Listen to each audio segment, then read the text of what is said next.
پیغمبري میلو شوله.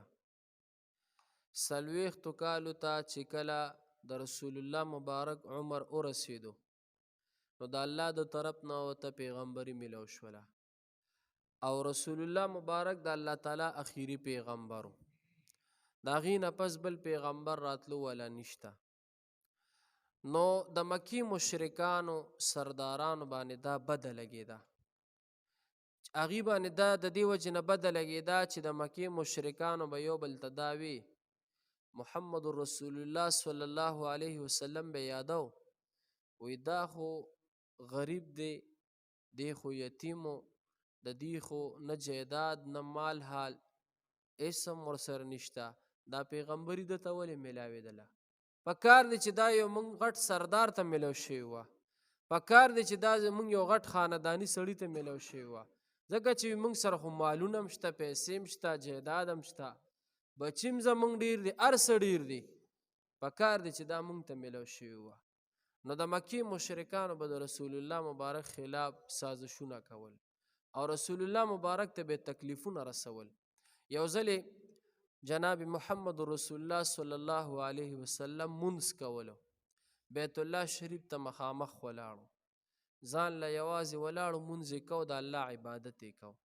دې کې یو کافر راغی، رسول الله مبارک سره خوا کې ودرېدو او چې څنګه د دواړو جهانو سردار سجدې ته لاړو او د سجدې نه بیا سر روچت کو، د دواړو سجدو منځ کې چې دا کمه ناسته ده، چې څنګه د سجدې نه سر روچت کو، کافر راغی د رسول الله مبارک په دې مرۍ کې څه څادر واچو.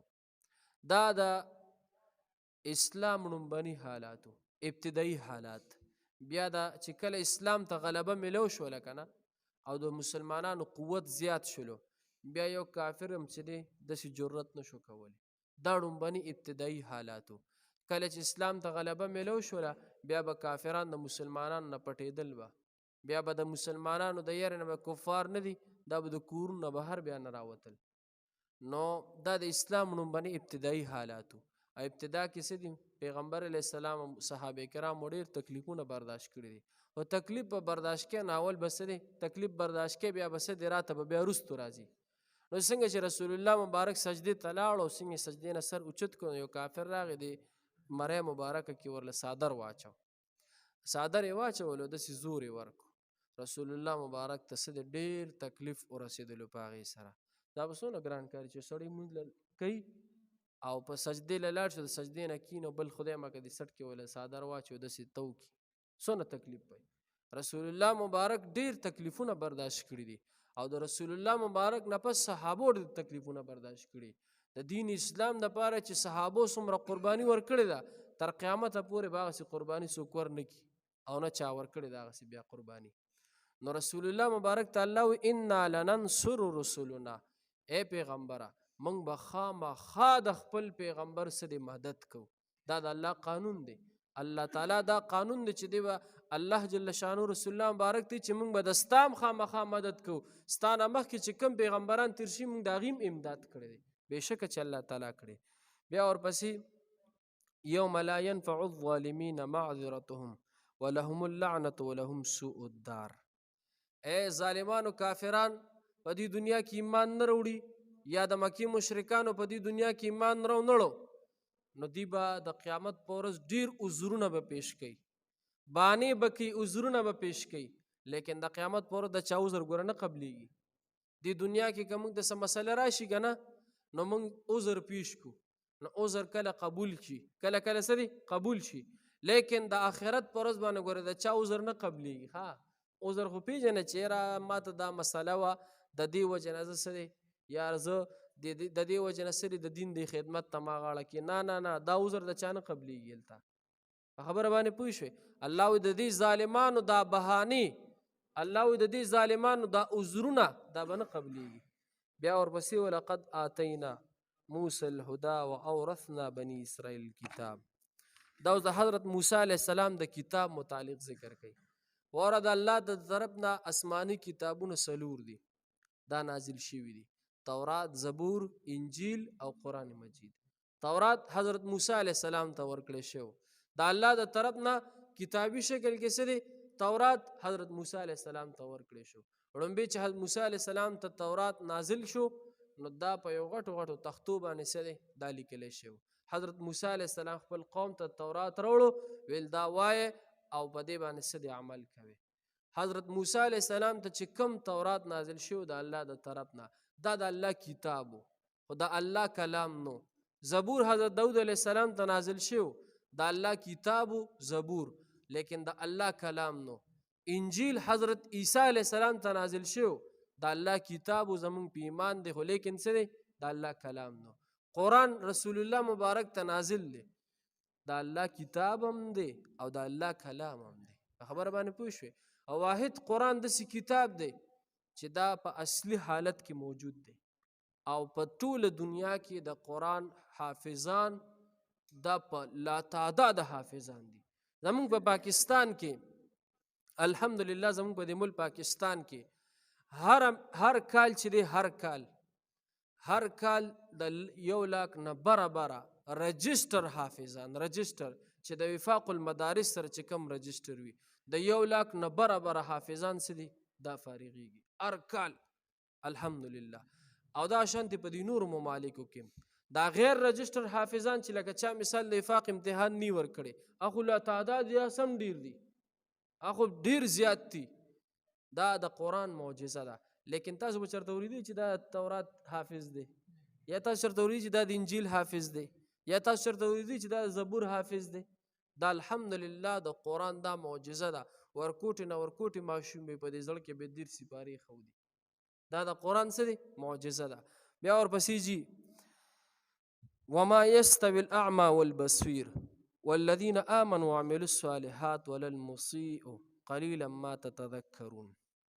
الله وی ړوند او بینا برابر نه دی. ړوند او بینا برابر نه دی. بېشکه چې نه دی برابر. یو سړی په سترګو باندې د هغه نظر شته. زموږ ستاسو په سترګو الحمدلله نظر شته. موږ هر څه وینو سور سپین تک سپین انسانان ځناور هر څه پې وینو. کمې پورې چې زموږ د نظر حد دی هغه ځای پورې زموږ نظر لګي لیکن ړوند خو څه نه ویني که نه. ړوند په سترګو باندې څه دی څه نه ویني. نو هلکه ړوند او بینا برابر کیدی شي نه. دلته د ړوند او بینا نه دا دنیاوي ړوند او بینا نه دی مراد. دلته د ړوند او بینا نه مراد څوک دی؟ ړوند نه مراد دلته کافر دی. بینا نه مراد دلته څوک دی؟ مسلمان دی. الله وی ړوند او بینا برابر نه دی. مسلمان او کافر برابر نه دی. مسلمان ته الله تعالی ډېر لوی درجه ورکړې ده. مسلمان ته الله تعالی ډېر لوی مقام ورکړی. کافر سترګې به ښه کار کوي ښه نظر به یې لګي او چې ایمان پکې نشته الله وی دا زما په نظر ړوند دی. الله وی دا زما په نظر باندې څه دی لکه ړوند دی. او مسلمان الله تعالی وی دا زما په نظر باندې څه دی بینا دی. بیا ورپسې والذین آمنوا وعملوا الصالحات ولا المسیء.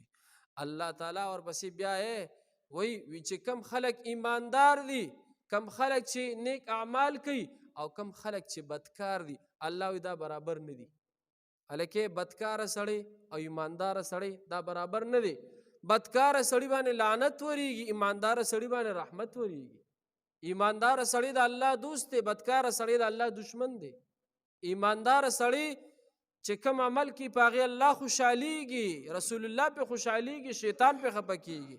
او د بدکاره سړي په اعمالو په بدو اعمالو باندې الله خفه کیږي شیطان پې خوشحالیږي. خبره پوه شئ. قلیلا ما تتذکرون.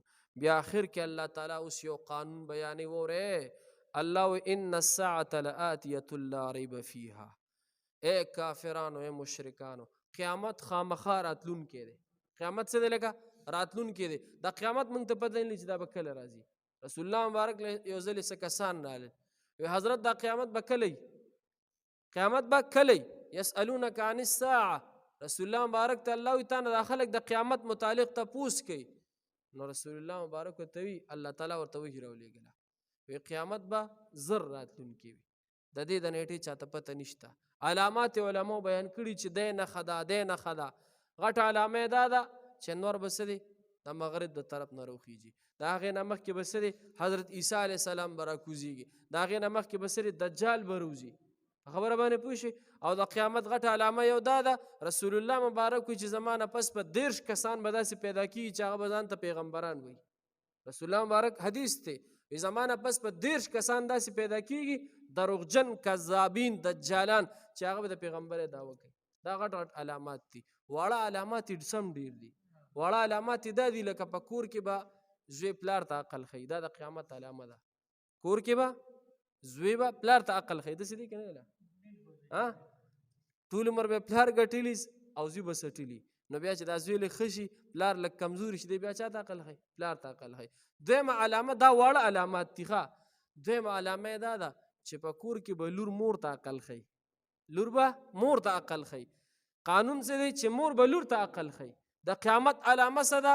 یعنی خلک به دومره بیکاره شي، د دین نه به دونه لرې شي چې لور به بیا مور ته عقل ښیي.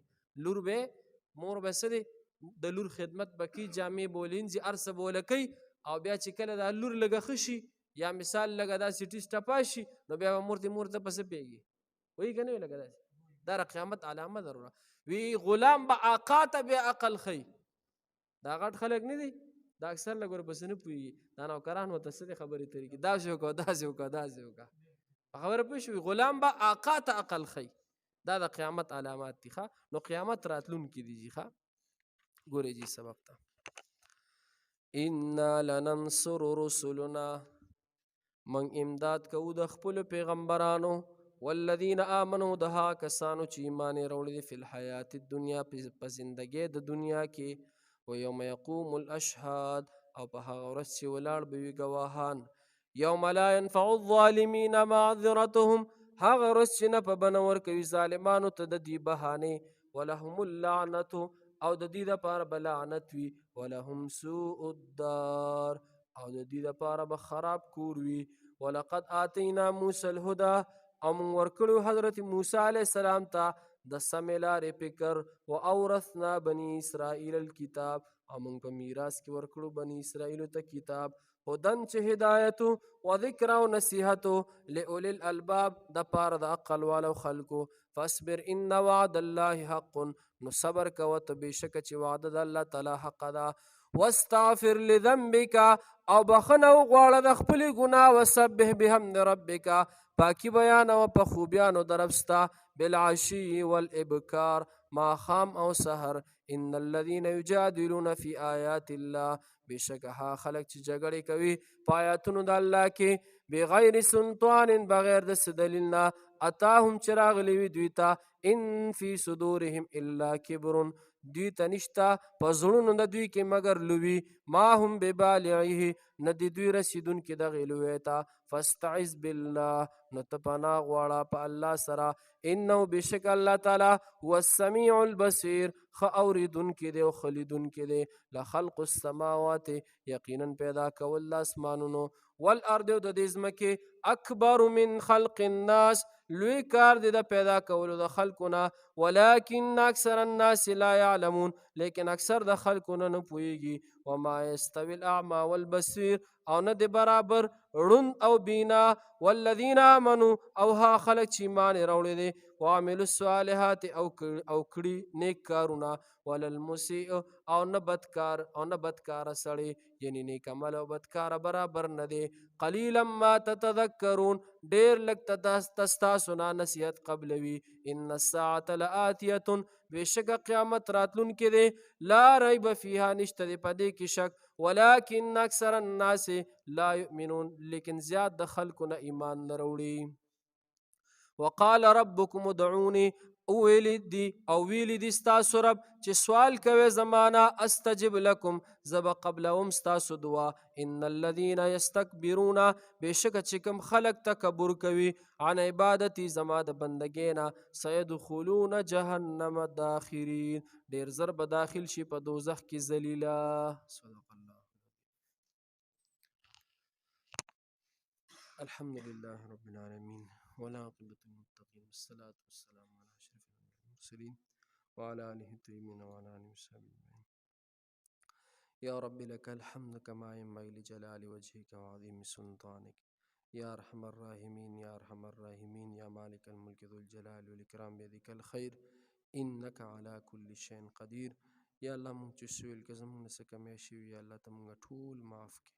یا الله مونږ ټول نادرس په خپل دربار کې قبول کړي. یا الله مونږ ټولو ته پې اجرونه ثوابونه را نصیب کړي. یا الله دا ناس ملګري مشران کشران د چا څه مشکلات ختم کړي، چا څه پریشانۍ ختم کړي. صلی الله تعالی علی خیر الخلق محمد و آله و صحبه اجمعین برحمتک.